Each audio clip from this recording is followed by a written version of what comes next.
What's up all you amazing people, it's Fariz and today we're going to be taking a look at the underdog cube of 2019 so far. This is the Yulong V2 M and today I'm going to be talking to you guys about why you should buy this cube right now. Well, not right now, but after this video.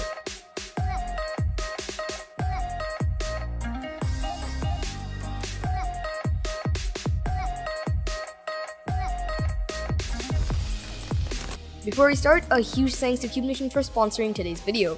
Cubenation has the latest speed cubing products at the best prices for all cubers in Bangladesh. So Bangladeshi cubers, be sure to check them out with the link in the description below.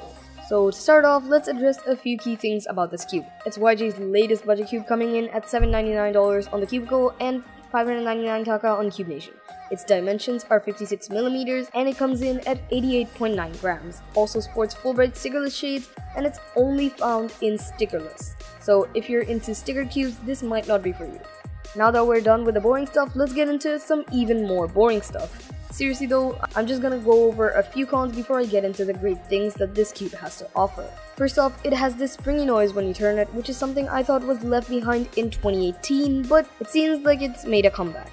Secondly, this cube is dry and awful right out of the box, not to mention horribly unstable and fast. If you want an amazing cube right out of the box, this cube is not for you and you might as well spend the extra $2 and get the Kylin V2 M.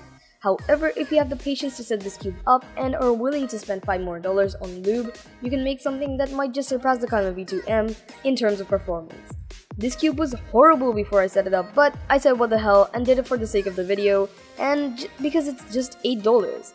I used some Yulong V1, some Yulong V2, and finally some Traxxas 30K, which are basically the holy trinity of budget lubes in my honest opinion.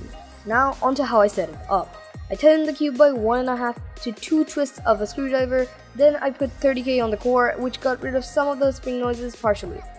I also applied some 30K on the parts where the edges and corners make contact. I added some V1 in between some of the 30K and even in between some of the edges and corners. Finally, I solved it around 10 to 15 times, put in some V2 to speed up the cube and speed up the break-in process in general.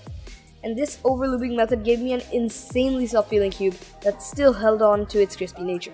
The speed was just right and comparable to my 356X with the green nuts at 0.8 compression.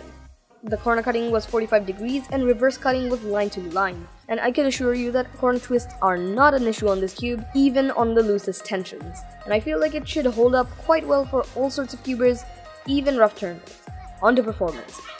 Performance on this cube was legendary. I got a lot of sub 15s even with a 13.26 single on my first 40 to 45 solves when breaking this cube in, and I only expected to get better from this point forward. The cube is quite loud though and the sounds are a little clacky when turning super fast. Because the TPS for getting that type of noise is ridiculously high, the spring noise is quite audible when spamming TPS like in T-perms, but I don't find it quite distracting or annoying during solves, even though your roommates probably will. To conclude, this cube is overall the best bang for your buck as of making this video in 2019. Even if you go out and spend $8 extra on lubricants, it's well worth it and is capable of keeping up with cubes such as the 356X.